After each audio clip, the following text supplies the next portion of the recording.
Small kitchens, like the one I just moved into, can be very challenging. But if you turn them into an indoor garden as well, things can really get cramped. But that's what we're going to do today. Tip number 1, wash your dishes after every meal and put them away, unless you have a dishwasher to hide them in. Tip number 2, uniform your color scheme.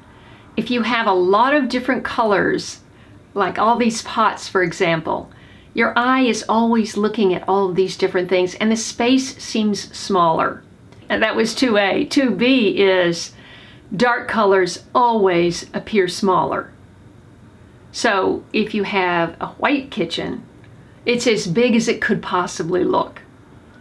The darker the color, the smaller the space will feel, even if it's the same size space. Tip number 3, designate a space for all of your gardening things, your tools, your fertilizers, and so forth, like I did with my garden cart. Tip number 4, make a list. Water plants, pot up, hook up, grow light. There's one thing about it, everything's going to get dirty. You know it is because you're dealing with dirt. So I'm going to cover my brand new island cart with white work paper.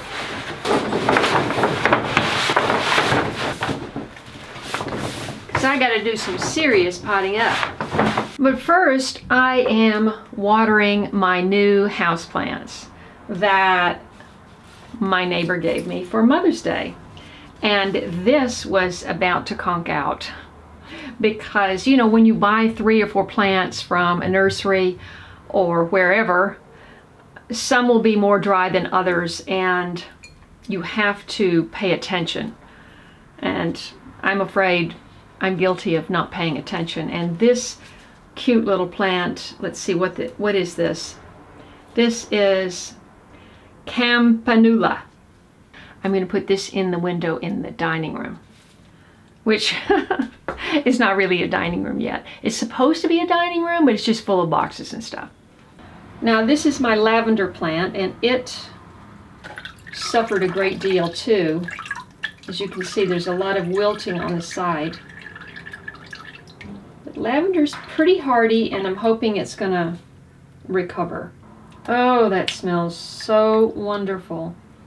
Well, I should say it smells wonderful from the lavender, but not so wonderful from the fish fertilizer.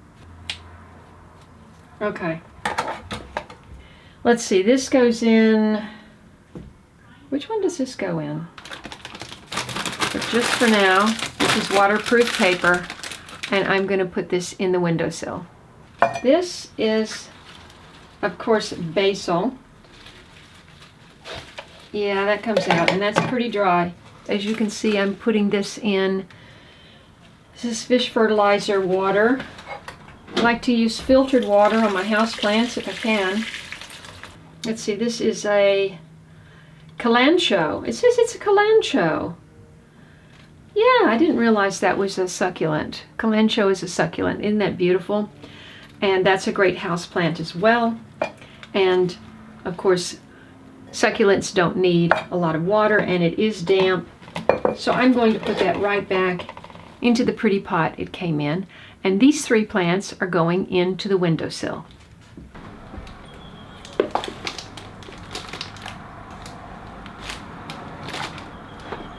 You're going to want to figure out a way of working. And I am doing this as I'm shooting this video, because this is my first time doing a full-scale up potting in my kitchen. Because the space is so small, and I can't make a huge mess like I do with Eric out in the driveway or wherever. And so I'm going to mix up all of my amendments separately and then add it to the potting soil per plant. You know, there's so many things that are available to feed your houseplants. you don't have to do them all. I happen to have an array of things, and I was just going to go through them quickly. Magnesium is really good for yellowing of leaves, to correct that. And of course, you want your calcium in the form of garden lime. This is calcium carbonate. That's really important to have. I've got earthworm castings here. They help improve soil and aeration and conserve water. You can also use a biochar. This happens to be a product called Organic Solution, and this was given to me at the National Heirloom Expo by this particular company, which is called organicsolution.com. And it's called Superchar. And so it has biochar, it also has worm castings and some rock dust as well. We are going to also be using some azomite, which is also a form of rock dust. This is cactus juice. This has everything you need for cacti and succulents. So if you just got a handful of house plants and they're mostly succulents and cacti, then just get a bottle of this. It's got calcium and things that cacti and succulents like. This is your basic tomato, vegetable, and herb fertilizer. It's got a lot of all these various things in it. Anyway, I'm just going to throw a little bit in of everything and mix it up, and then mix that with my potting soil.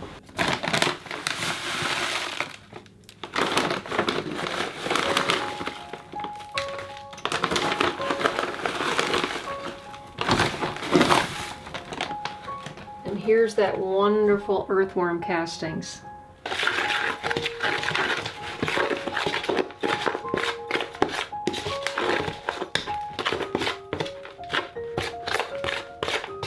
I'm going to use just a handful of biodynamic compost.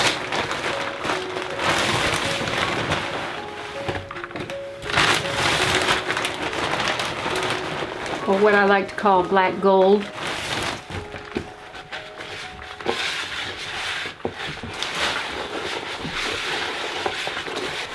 And I'm just going to put just a little scoop of this mixture in with each plant that I'm potting up. I'm going to pot up some calla lily. I'm going to repot my amaryllis bulbs so that I have consistent looking pots.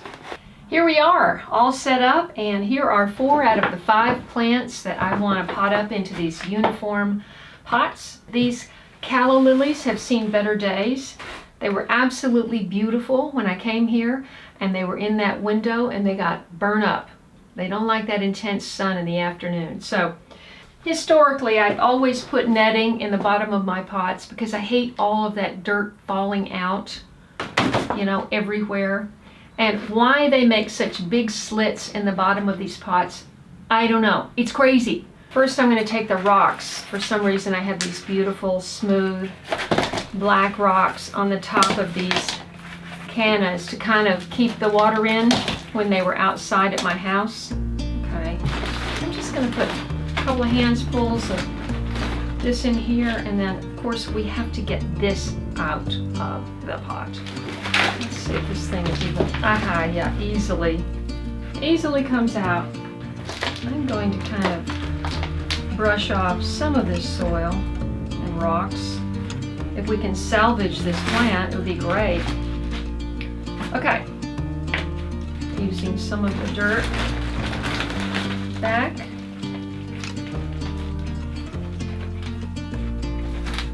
Number 2, where are you? I love rocks.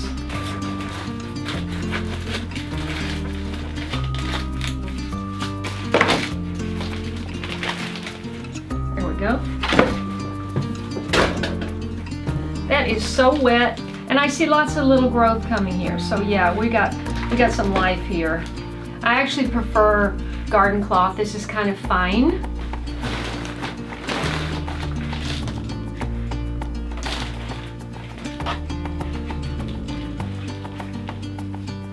These are the amaryllis.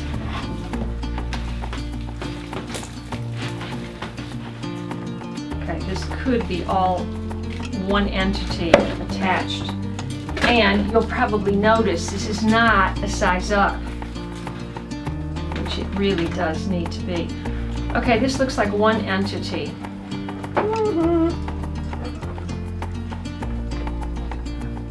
Yeah, these are coming off the main bulb, these side pieces, so I don't want to separate that.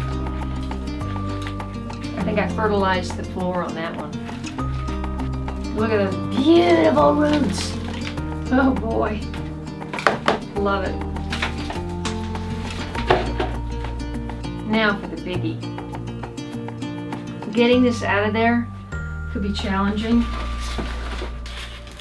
I don't think we have to go all the way around. I don't think it expanded that much.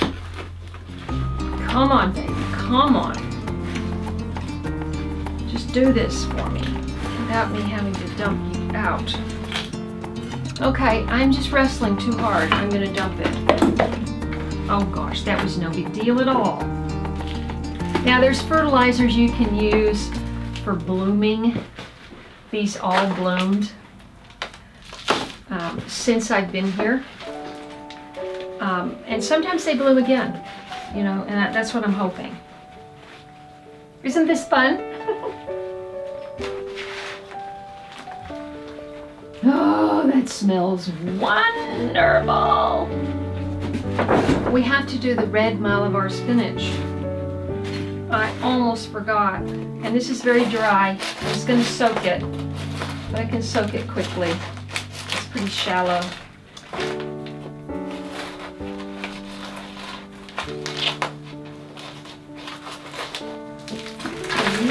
You take a little bath for a minute. Yeah, there's quite a bit of dirt on the floor. This is a volunteer and I don't think it's ever had any fertilizer at all. We used up 6 of these puppies. 7. Okay, it's a little bit of a mess, but it's not going to take me more than 20 minutes to clean this up. We are going to take this sweet potato that is sprouting and we're going to cut it in half and we're going to put it in soil, not water, soil. While I am preparing the sweet potato, I have 3 plants soaking in fish fertilizer and about that much water in the sink. It actually is very handy having a sink in your indoor garden. I've already soaked these 4, so they're dripping in their little trays, and now we'll do the sweet potato.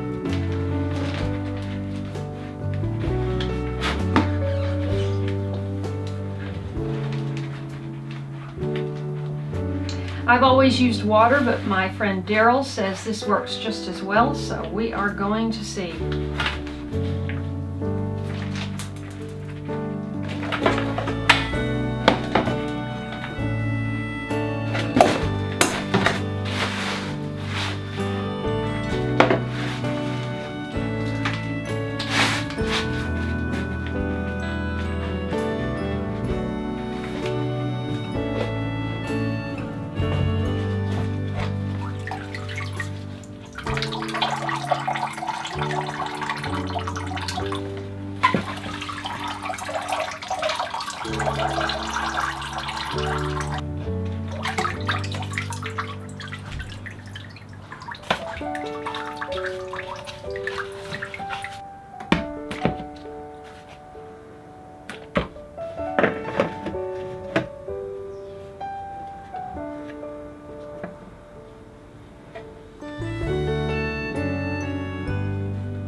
Thanks so much for watching this channel, liking my videos, and especially sharing them with your friends. And I look forward to seeing you in the next video.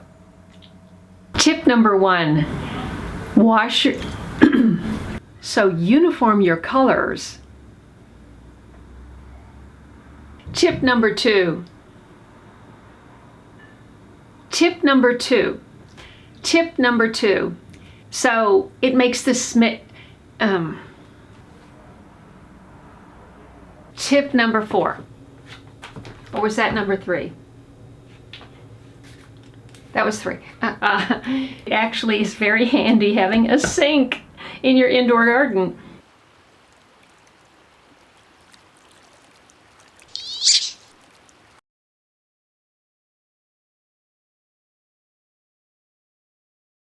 If you enjoyed this video, please watch these. And don't forget to follow me on Instagram, Facebook, and Twitter. And I'll see you in the next video.